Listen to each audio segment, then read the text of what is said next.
നമസ്കാരം, ഞാൻ ഉമേഷ് വരാമൻ. 24 റൗണ്ട് അപ്പിലേക്ക് വിശദമായി ആദ്യം IPL വാർത്തയിലേക്ക്.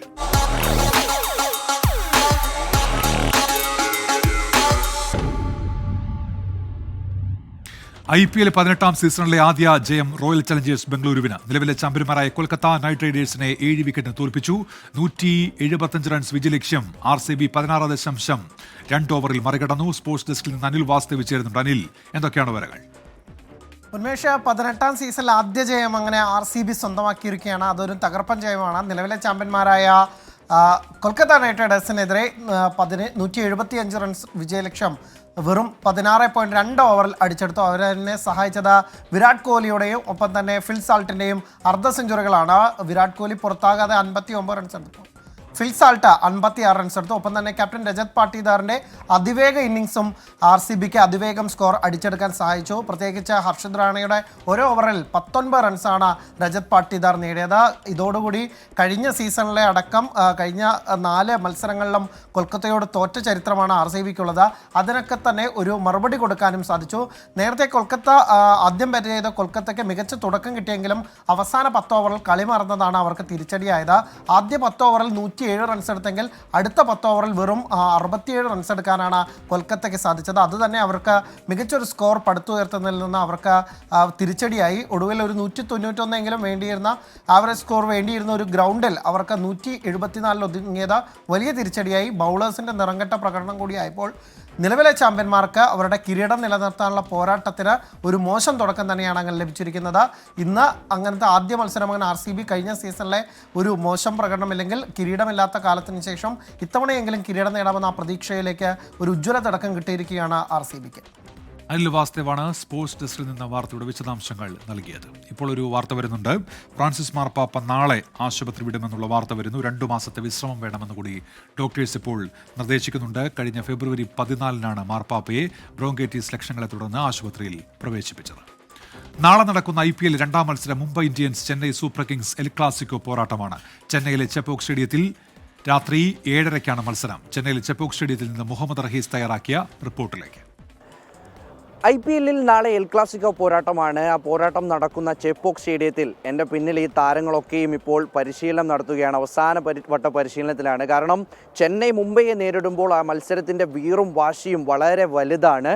ഒരു ടീമുകൾക്കും ഇരു ഭാഗങ്ങൾക്കും അങ്ങോട്ടും ഇങ്ങോട്ടും ഒരു ഇഞ്ച് പോലും വിട്ടുകൊടുക്കാൻ കഴിയാത്ത തരത്തിലുള്ള ഒരു പോരാട്ടത്തിനാണ് ചെപ്പോക്ക് സാക്ഷിയാകാൻ പോകുന്നത്. അതും ആദ്യ മത്സരത്തിലാണ് ഈ പ്രധാനപ്പെട്ട 2 ടീമുകൾ, ഏറ്റവും കൂടുതൽ ആരാധകരുള്ള, ആരവമുള്ള, ഒപ്പം തന്നെ പ്രധാനപ്പെട്ട താരങ്ങളുള്ള 2 ടീമുകൾ ഏറ്റുമുട്ടുന്നത്. ഒരു വശത്ത് ധോണിയുണ്ട്, ഋതുരാജ് ഗേക്വാദ് ഉണ്ട്, അശ്വിനുണ്ട്, ഒപ്പം തന്നെ ജഡേജയുണ്ട്. അങ്ങനെ പല പല പ്രധാനപ്പെട്ട താരങ്ങൾ. ഇപ്പുറത്ത് നോക്കുകയാണെങ്കിൽ ഒരു മിനി ഇന്ത്യൻ സംഘം പോലെ രോഹിത് ശർമ്മയുണ്ട്, സ്കൈയുണ്ട്, സൂര്യകുമാർ യാദവ് ഉണ്ട്, ഹർദിക് പാണ്ഡ്യ ഉണ്ട്, തിലക് വർമ്മയുണ്ട്. അങ്ങനെ മികച്ച ഒരു പിടി താരങ്ങളുമായി 2 സംഘങ്ങൾ, IPLൽ ഏറ്റവും മികച്ച 2 ടീമുകൾ ഏറ്റുമുട്ടുമ്പോൾ ആ പോരാട്ടം വലിയ വീറും വാശിയുമുള്ളതാകും. എന്തായാലും അല്പസമയം മുൻപ് 2 ടീമുകളുടെയും ക്യാപ്റ്റന്മാർ മാധ്യമങ്ങളെ കണ്ടിരുന്നു. നാളെ ഹർദിക് പാണ്ഡ്യ കുറഞ്ഞ ഓവർ നിരക്കിൻ്റെ പേരിൽ അദ്ദേഹത്തിന് നാളത്തെ മത്സരം കളിക്കാൻ കഴിയില്ല. അതുകൊണ്ട് തന്നെ സൂര്യകുമാർ യാദവാണ് മുംബൈയെ നേരിടുന്നത്.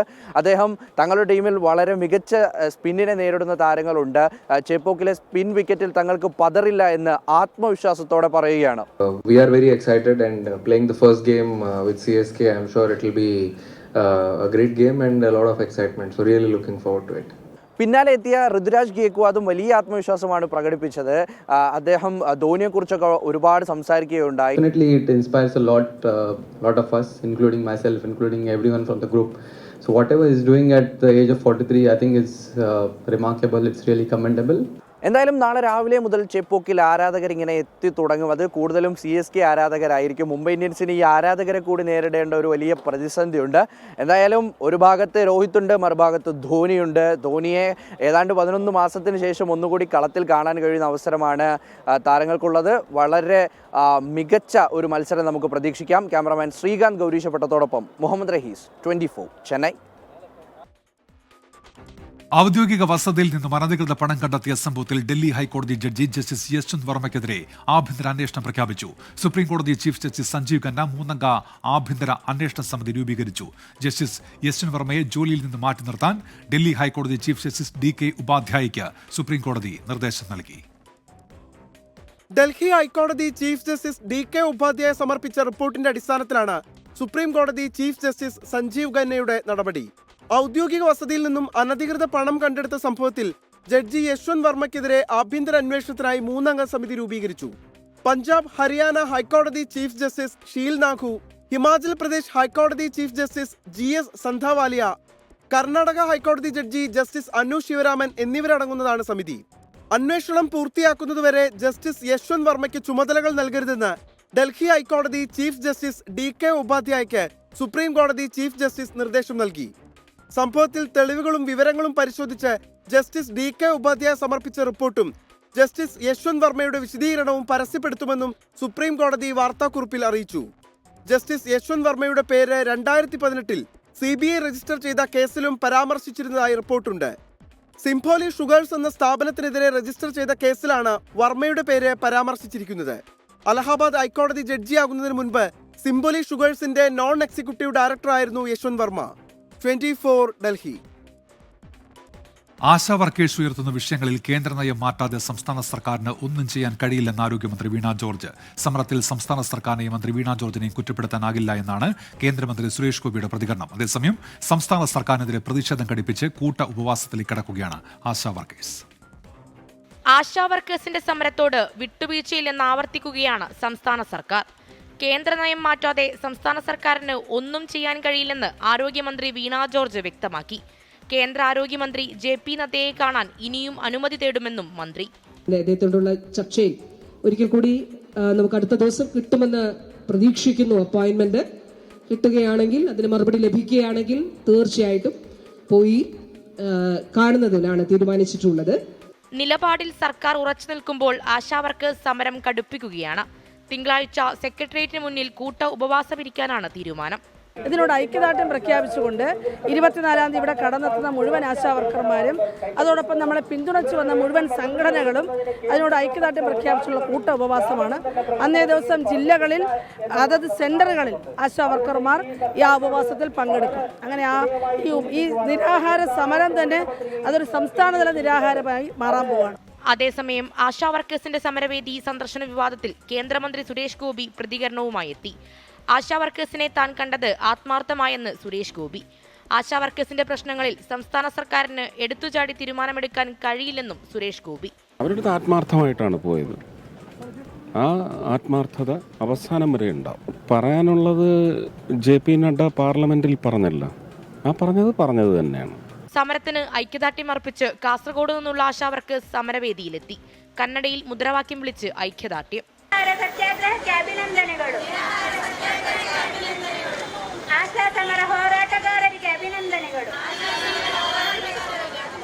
രാപ്പകൽ സമരത്തിന് 41-ാം ദിവസവും നിരാഹാര സമരത്തിന്റെ 3-ാം ദിവസവുമായി ഇന്ന് കോൺഗ്രസ് നേതാക്കളും സമരപ്പന്തലിലെത്തി. 24 തിരുവനന്തപുരം. ലോക്സഭാ മണ്ഡല പുനർനിർണയത്തിൽ പ്രധാനമന്ത്രിയെ ആശങ്കയറിയിക്കാൻ ദക്ഷിണേന്ത്യൻ സംസ്ഥാനങ്ങൾ. തമിഴ്നാട് മുഖ്യമന്ത്രി MK സ്റ്റാലിൻ വിളിച്ച യോഗത്തിലാണ് തീരുമാനം. 25 വർഷത്തേക്ക് കൂടി മണ്ഡല പുനർനിർണയം മരവിപ്പിക്കണമെന്ന യോഗത്തിൽ ആവശ്യമുയർന്നു. என்னை பொறுத்தவரையில் இந்திய கூட்டாட்சியை காக்கும் வரலாற்றின் மிக மிக முக்கிய நாளாக இந்த நாள் அமையப்போகிறது. சென்சஸ் அடிப்படையில் மேற்கொள்ளவிருக்கும் மக்கள் தொகை அடிப்படையிலான தொகுதி மறுசீரமைப்பு என்பது നമ്മെ പോன்ற മാநிலങ്ങളെ വെകുവാക ബാധിക്കப் പോകുന്നത്. 4 മുഖ്യമന്ത്രിമാരും 2 ഉപമുഖ്യമന്ത്രിമാരും ഉൾപ്പെടെ 15 പാർട്ടികളുടെ നേതാക്കൾ MK സ്റ്റാലിൻ ഒരുക്കിയ കുടക്കീഴിൽ ഒത്തുകൂടി. സംസ്ഥാനങ്ങൾ ഒരുമിച്ച് നിന്നാൽ മണ്ഡല പുനർനിർണയത്തിനെതിരെ പൊരുതി ജയിക്കാനാകുമെന്ന് സ്റ്റാലിൻ. സീറ്റ് കുറയുന്നത് സംസ്ഥാനത്തെ രാഷ്ട്രീയ പ്രാതിനിധ്യം കുറയലാണെന്ന് നേതാക്കൾ ഒന്നടങ്കം അഭിപ്രായപ്പെട്ടു. ഫെഡറലിസം കേന്ദ്രത്തിന്റെ ഔദാര്യമല്ലെന്ന് മുഖ്യമന്ത്രി Pinarayi Vijayan. Federalism is not a gift from the union but a right of the states. Our collective resistance is not just about seats. യോഗത്തിൽ പങ്കെടുത്ത പാർട്ടികളുടെ MPമാരുടെ കോർ കമ്മിറ്റി രൂപീകരിക്കും. മണ്ഡല പുനർനിർണയത്തിൽ പ്രധാനമന്ത്രിയെ കണ്ട് ആശങ്കയറിയിക്കും. 25 വർഷത്തേക്ക് കൂടി മണ്ഡല പുനർനിർണയം മരവിപ്പിക്കണമെന്ന് ആവശ്യപ്പെടാനും യോഗം തീരുമാനിച്ചു. യോഗത്തെ വിമർശിച്ച BJP ചെന്നൈയിൽ കരിങ്കൊടി പ്രതിഷേധം നടത്തി. ദേശീയ തലത്തിൽ ഇരുചേരിയുടെയും ഭാഗമല്ലാത്ത BRS, BJD, അകാലിദൾ പാർട്ടികളെ ചെന്നൈയിലെത്തിക്കാൻ കഴിഞ്ഞത് MK സ്റ്റാലിന് നേട്ടമായി. എന്നാൽ തൃണമൂൽ കോൺഗ്രസ് യോഗത്തിന് പങ്കെടുത്തില്ല. അടുത്ത യോഗം ഹൈദരാബാദിൽ ചേരും. ക്യാമറമാൻ ശ്രീകാന്ത് ഗൗരീശപട്ടത്തോടൊപ്പം മുഹമ്മദ് റഹീസ്, 24, ചെന്നൈ. സംസ്ഥാനത്തെങ്ങും ശക്തമായ വേനൽ മഴയും കാറ്റിലും മഴയിലും പലയിടത്തും നാശനഷ്ടങ്ങളുണ്ടായി. ഒറ്റപ്പെട്ട ശക്തമായ മഴയ്ക്ക് സാധ്യതയുള്ളതിനാൽ 7 ജില്ലകളിൽ യെല്ലോ അലർട്ട് പ്രഖ്യാപിച്ചു.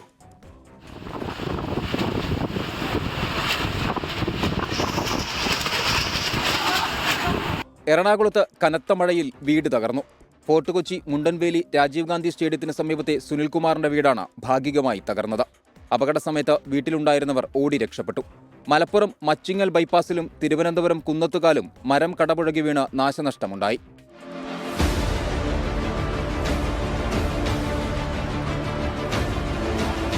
ഇടുക്കിയിൽ ശക്തമായ കാറ്റിൽ വ്യാപക നാശനഷ്ടം.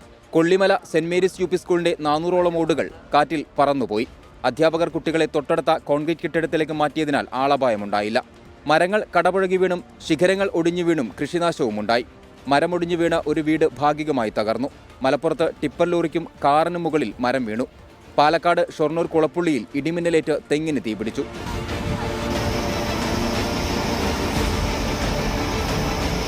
മുതുതല പുത്തൻകവലയിൽ ശക്തമായ കാറ്റിൽ വൈദ്യുത പോസ്റ്റ് കടപുഴകി വീണ് ഗതാഗതം തടസ്സപ്പെട്ടു. തെങ്ങ് കടപുഴകി കാറിന് മുകളിൽ വീണും അപകടമുണ്ടായി.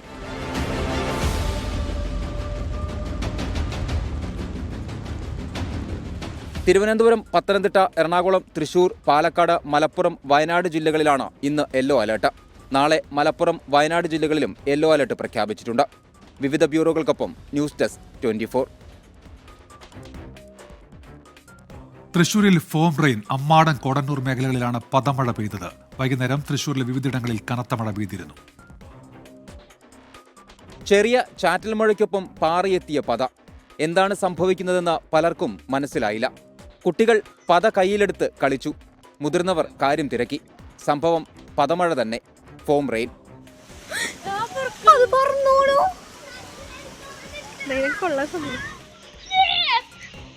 ഇന്ന് വൈകുന്നേരം തൃശൂരിലെ വിവിധയിടങ്ങളിൽ കനത്ത മഴയാണ് പെയ്തത്. ഇതിനിടയിലാണ് അമ്മാടം, കോടന്നൂർ മേഖലകളിൽ പദമഴ.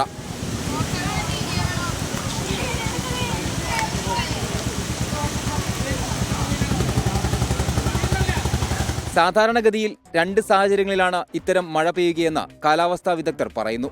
പ്രത്യേക കാലാവസ്ഥയിൽ മരത്തിൽ പെയ്യുന്ന മഴത്തുള്ളികൾ പത ജനിപ്പിക്കും. സമീപത്ത് ഫാക്ടറികളുണ്ടെങ്കിലും മഴ പെയ്യുമ്പോൾ പത രൂപപ്പെടുന്നതിനുള്ള സാധ്യതയുണ്ടെന്ന് കാലാവസ്ഥാ വിദഗ്ധർ ചൂണ്ടിക്കാട്ടുന്നു. എന്തായാലും പദമഴ കണ്ടുനിന്നവർക്ക് വലിയ ആവേശമായി. 24 തൃശൂർ.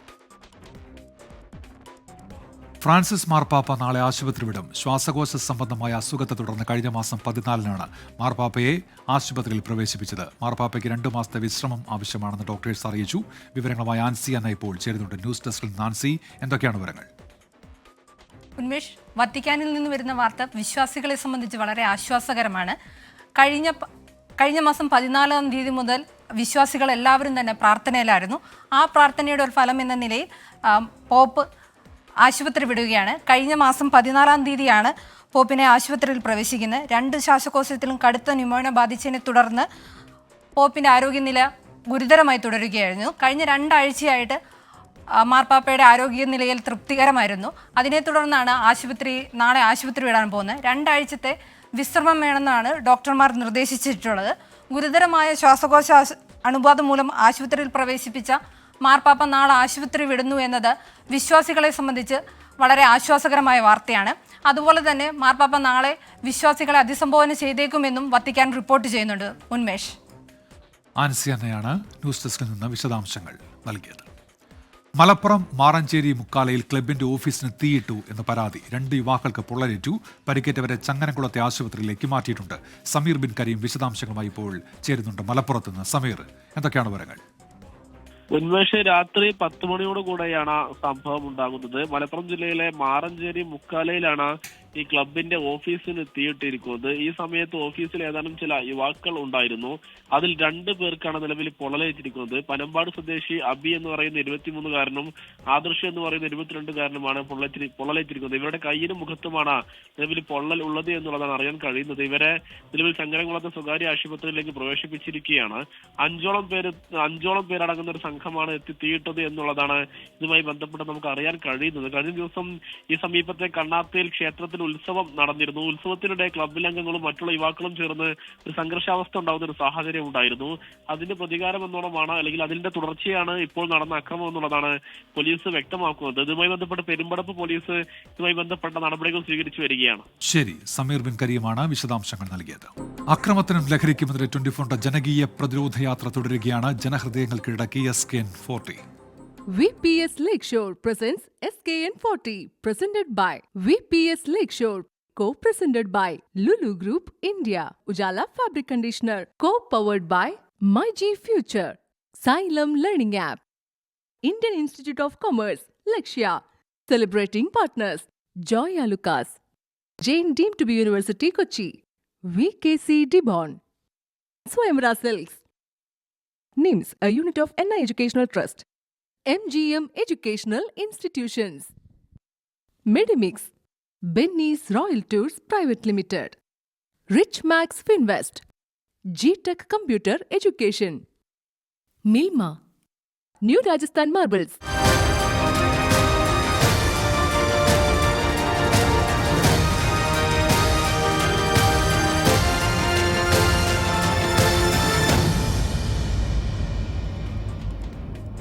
പത്തനംതിട്ടയുടെ ഹൃദയങ്ങളിൽ ലഹരി വിരുദ്ധ സന്ദേശമെത്തിച്ച് SKN40 ജില്ലയിൽ പര്യടനം പൂർത്തിയാക്കി. വൻ വരവേൽപ്പാണ് കേരള യാത്രയ്ക്ക് പത്തനംതിട്ട നൽകിയത്. നാളെ യാത്ര ആലപ്പുഴ ജില്ലയിലാണ്.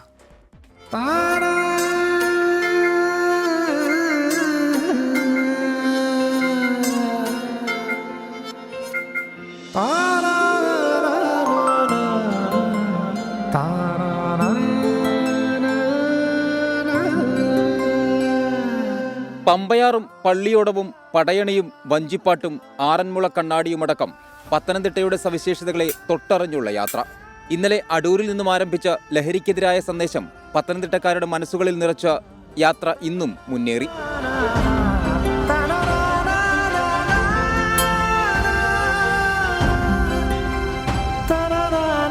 ആറന്മുള ക്ഷേത്രത്തിന് മുന്നിൽ നിന്നും മോർണിംഗ് ഷോയോടെ തുടക്കം.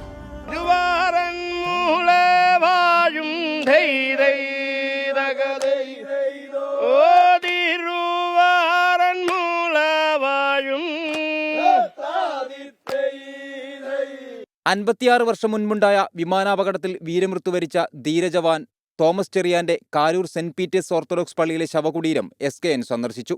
ശേഷം തിരുവല്ല പുഷ്പഗിരി മെഡിക്കൽ കോളേജിൽ വിദ്യാർത്ഥികളുമായി ലഹരി വിരുദ്ധ സംവാദം. ഇന്ന് നമുക്ക് കിട്ടിയിരിക്കുന്ന വിഷയം ലഹരി എന്നുള്ളതാണ്. ഇന്നത്തെ തലമുറ ലഹരിക്ക് അടിമപ്പെട്ടുകൊണ്ടിരിക്കുകയാണ്. ഈ ലഹരിക്കെതിരെ തലമുറയെ രക്ഷപ്പെടുത്തുക എന്നുള്ളതാണ് നമ്മളിൽ നിക്ഷിപ്തമായ. തലമുറ 3 തവണ റിപ്പീറ്റ് ചെയ്തു, ഇന്ന് റിപ്പീറ്റ് ചെയ്തു. തലമുറ 3 തവണ, ഇന്ന് 2 തവണ. അപ്പോൾ കപ്പ് 1 തവണ. മാർത്തോമ സഭയുടെ ആസ്ഥാനത്ത് സഭാ സെക്രട്ടറി EBT മാമന്റെ നേതൃത്വത്തിൽ കേരള യാത്രയെ സ്വീകരിച്ചു. വൈദിക മേധാവികളെ യാത്രയുടെ പ്രാധാന്യം അറിയിച്ചു, നിർദ്ദേശങ്ങൾ തേടി. അപ്പോൾ മാർത്തോമ സഭയുടെ എല്ലാ ആശംസകളും പ്രാർത്ഥനകളും നിങ്ങളോടൊപ്പം ഉണ്ടായിരിക്കും. നിങ്ങളുടെ സഭയായിട്ട് ഏതെങ്കിലും രീതിയിൽ സഹായിക്കാനായിട്ട് സാധിക്കുമെങ്കിൽ ഞങ്ങളെല്ലാം ഇപ്പോഴും എപ്പോഴും നിങ്ങളോടൊപ്പം ഉണ്ടാകും എന്ന ഒരു പ്രാവശ്യം കൂടെ ഉറപ്പ് തരികയാണ്. തിരുവല്ല KSRTC പരിസരത്ത് നടന്ന സമാപന സദസ്സിന് മുന്നോടിയായി വിദ്യാർത്ഥികളുടെ വൈവിധ്യമാർന്ന പ്രകടനങ്ങൾ.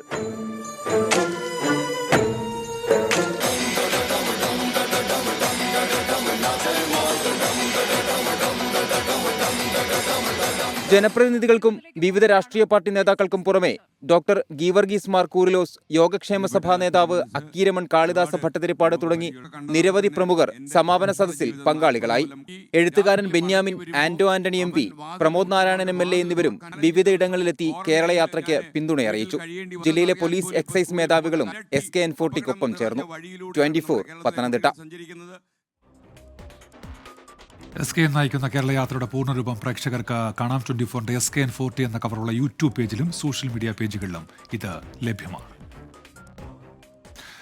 കല്യാൺ സിൽക്സ് കേരളത്തിലെ പ്രമുഖ നഗരങ്ങളിൽ നടത്തിവരുന്ന ബ്രൈഡൽ സാരി ഫാഷൻ ഷോ സീരീസിന്റെ കൊല്ലം എഡിഷൻ കല്യാൺ സിൽക്സിന്റെ ഷോറൂമിൽ നടന്നു. ഇന്ത്യയിലെ ആദ്യത്തെ light weight and easy to drive സാരിയായ രാജ് ഘരാനയുടെ ലോഗോ കൊല്ലം ജില്ലാ കളക്ടർ N. ദേവിദാസ് പ്രകാശനം ചെയ്തു.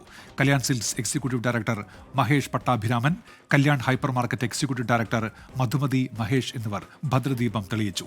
ചടങ്ങിൽ Kollam mayor Honey Benjamin, Kollam east police station SHO Anilkumar എന്നിവർ പങ്കെടുത്തു. 3 റൗണ്ടുകളായി നടന്ന ഫാഷൻ ഷോയിൽ ആദ്യത്തെ റൗണ്ടിൽ രാജ് ഘരാന സാരികളും 2ാം റൗണ്ടിൽ യഹങ്കയും 3ാം റൗണ്ടിൽ ഡിസൈനർ സാരികളും പ്രദർശിപ്പിച്ചു. തുടർന്ന് സംഗീത നിശയും നടന്നു.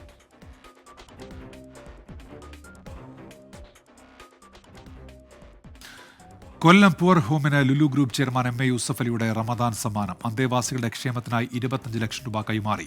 MA യൂസഫ് അലിക്ക് വേണ്ടി Lulu group regional director Joy Shadanandan poor ഹോമിലെത്തി. സെക്രട്ടറി ഡോക്ടർ D ശ്രീകുമാറിന് 25 ലക്ഷം രൂപയുടെ DD കൈമാറി. കഴിഞ്ഞ 9 വർഷമായി റമദാൻ മാസങ്ങളിൽ പതിവ് തെറ്റിക്കാതെ MA യൂസഫ് അലിയുടെ സഹായം കൊല്ലം പൂർ ഹോമിനെ തേടിയെത്താറുണ്ട്. അന്തേവാസികളുടെ ഭക്ഷണത്തിനും ചികിത്സയ്ക്കും അടിസ്ഥാന സൗകര്യ വികസനത്തിനുമായി തുക ചെലവഴിക്കുമെന്ന് പൂർ ഹോം അധികൃതർ അറിയിച്ചു. കൊല്ലം മേയർ ഹണി ബെഞ്ചമിന്റെ അധ്യക്ഷതയിൽ ചേർന്ന ചടങ്ങിലായിരുന്നു സഹായധനം കൈമാറിയത്.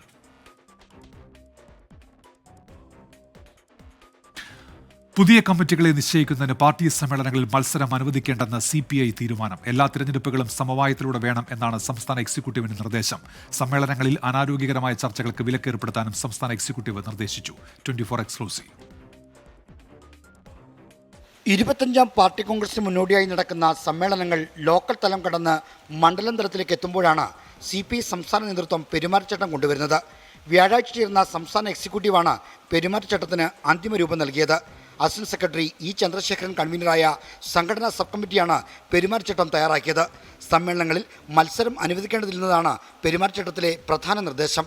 പുതിയ കമ്മിറ്റികളുടെ തിരഞ്ഞെടുപ്പ് സമവായത്തിലൂടെയാകണം. സമവായ നിർദ്ദേശം അവഗണിച്ച് മത്സരത്തിലേക്ക് പോയാൽ ആ സമ്മേളനം നിർത്തിവെക്കും. മത്സര നീക്കത്തിന് പിന്നിൽ വിഭാഗീയത ഉണ്ടോ എന്ന് പരിശോധിച്ചുറപ്പാക്കാനാണ് സമ്മേളനം നിർത്തിവെക്കുന്നത്. ഇങ്ങനെ നിർത്തിവെക്കുന്ന സമ്മേളനങ്ങൾ മേൽഘടകത്തിലെ തീരുമാനപ്രകാരം പിന്നീട് പൂർത്തീകരിക്കും. നിർത്തിവെക്കുന്ന സമ്മേളനങ്ങൾ പാർട്ടി കോൺഗ്രസ് ശേഷമേ നടക്കാൻ സാധ്യതയുള്ളൂ. വിഭാഗീയ ശ്രമങ്ങൾ നടക്കുന്ന കമ്മിറ്റികൾ നേതൃത്വത്തിൻ്റെ ശക്തമായ ഇടപെടലുണ്ടാകണമെന്നും പെരുമാറ്റച്ചട്ടം നിർദ്ദേശിക്കുന്നുണ്ട്. സമ്മേളനങ്ങൾ വ്യക്തികേന്ദ്രീകൃതവും അനാരോഗ്യകരവുമായ ചർച്ചകളുണ്ടാകുന്നതും തടയും. ചർച്ചകൾ ചോർന്ന് മാധ്യമങ്ങളിൽ എത്തിക്കുന്നത് നിയന്ത്രിക്കണമെന്നും പെരുമാറ്റച്ചട്ടത്തിൽ പറയുന്നുണ്ട്. പുതിയ കമ്മിറ്റി നിശ്ചയിക്കുമ്പോൾ മത്സരം ഒഴിവാക്കണമെന്ന നിർദ്ദേശത്തിൽ നേതാക്കൾക്ക് കടുത്ത എതിർപ്പുണ്ട്. പ്രതിനിധികളുടെ ജനാധിപത്യപരമായ അവകാശങ്ങൾ നിഷേധിക്കലാണെന്നാണ് വിമർശനം. R. Sreejith, 24, Thiruvananthapuram. Ernakulam Thrikkakara model engineering കോളേജിന്റെ ഹോസ്റ്റൽ കക്കൂസ് മാലിന്യം റോഡിലേക്ക് ഒഴുക്കുന്നതിന് എതിരെ പ്രതിഷേധവുമായി പ്രദേശവാസികൾ. തൃക്കാക്കര കരിമക്കാട് പ്രദേശത്തെ കുറച്ച് നാളുകളായി മഞ്ഞപ്പിത്തവും പനിയും മൂലം പരിസരവാസികൾ ബുദ്ധിമുട്ടിലാണ്. തൃക്കാക്കര ആരോഗ്യവകുപ്പിൽ പരാതി നൽകിയിട്ടും നടപടി സ്വീകരിച്ചില്ല എന്നാണ് ആരോപണം. അമൽ സുരേന്ദ്രൻ ഇപ്പോൾ വിവരങ്ങളുമായി ചേരുന്നുണ്ട്. അമൽ, എന്തൊക്കെയാണ് വിവരങ്ങൾ? ഉന്മേഷ്, ഏറെ നാളായിട്ടുള്ള ആളുകൾ ഇവിടുത്തെ ജനങ്ങളുടെ ഒരു പരാതിയാണ്. ഇതിന്റെ ഭാഗമായി ഇന്നും ഇത്തരത്തിലുള്ള കക്കൂസ് മാലിന്യം കോളേജ് ഹോസ്റ്റലിൽ നിന്ന് ഒഴുകുന്ന സാഹചര്യമുണ്ട്. ഇതേ തുടർന്നാണ് ആളുകൾ രാത്രിയിലും പ്രതിഷേധവുമായി രംഗത്തെത്തിയിരിക്കുന്നത്. നമ്മളിപ്പോൾ ഈ സ്ഥലത്തുണ്ട്. ഇവിടെ അതിരൂക്ഷമായിട്ടുള്ള ഗന്ധമാണ് ഈ കക്കൂസ് മാലിന്യത്തിന്റെയും മറ്റുമായി ഉണ്ടാകുന്നത്. തൃക്കാക്കര കരിമക്കാട് ഭാഗത്ത് കുറച്ച് നാളുകളായി തന്നെ മഞ്ഞപ്പിത്തവും പനിയും പടർന്നു പിടിക്കുന്ന ഒരു സാഹചര്യമുണ്ട്. അതിന്റെ പശ്ചാത്തലത്തിൽ കൂടി വേണം നമ്മൾ ഈ ഒരു ഇതിനെ കാണേണ്ടത്.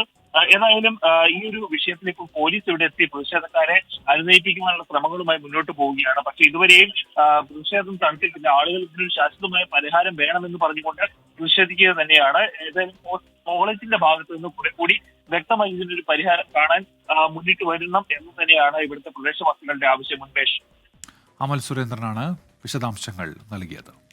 ബുള്ളറ്റിൻ പൂർത്തിയാവുകയാണ്. നമസ്കാരം.